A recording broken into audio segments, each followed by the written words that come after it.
Purihin ng Diyos, purihin ng ating Panginoon. May mga pagkakataon o panahon sa buhay natin na parang huli ng lahat.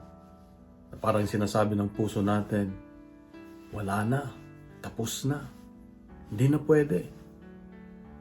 Pero paano kung kahit sa paningin ng tao ay huli na, sa mata ng Diyos ay hindi pa huli, hindi pa tapos. Sa Ebanghelyo nga makita natin na ang dalawang may masidhing pangangailangan.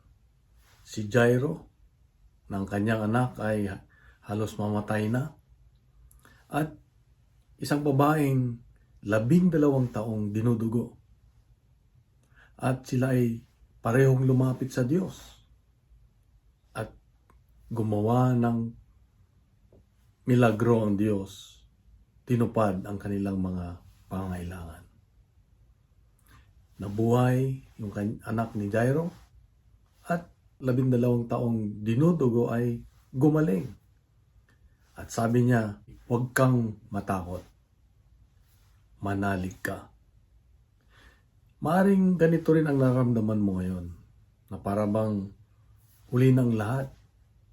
Para bang wala nang mangyayari sa hindi magandang o nasirang relasyon, sa pangarap na hindi na natutupad, o yung pananampalataya na parang wala nang nababago, hindi lumalalim, lalong nawawala ka ng pag-asa.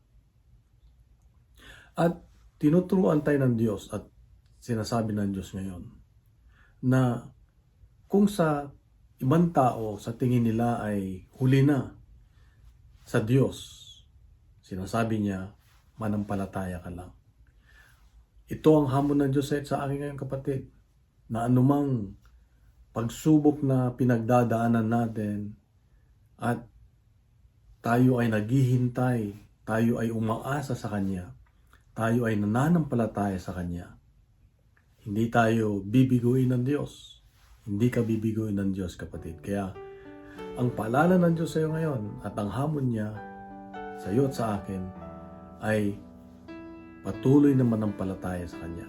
Patuloy na magtiwala sa Kanya dahil meron siyang tamang panahon at alam niya kung ano ang makakabuti sa iyo at sa akin. Kaya mag-alala ka, kapatid. Huwag kang mawalan ng pag-asa. Dahil sa Diyos, laging may pag-asa. Hanggat nasa atin ang Diyos, nasa iyo ang Diyos, merong pag-asa. Merong pag-asa. Kaya manalangin tayo, Panginoon, sa mga panahon na ako ay nagdududa, nawawalan ng pag-asa. Bigyan mo ko ng lakas, Panginoon, na sige pa, manampalataya at maniwala pa sa iyo. Dahil alam ko na hindi mo ako iiwanan, hindi mo ako pababayaan. Ang lahat ng ito may aking kahilingan sa iyo sa pamamagitan ng iyong anak na si Jesus, kasamang Banal na Espiritu Santo magpasawalang hanggan. Amen. Sa ngalan ng Ama at ng Anak ng Espiritu Santo. Amen. Kung nagustuhan po natin ang ating reflection ngayon ay hiniling ko lang po na ibahagi natin sa social media. Gawin natin viral ang salita ng Diyos araw-araw. At kung merong isang salita o merong kang isang kahilingan, pwede mong isulat sa baba sa ating comments at sasamahan kita sa dasal. Sa mapampalang araw sa iyo at sa mga mahal sa buhay, God bless and God is good.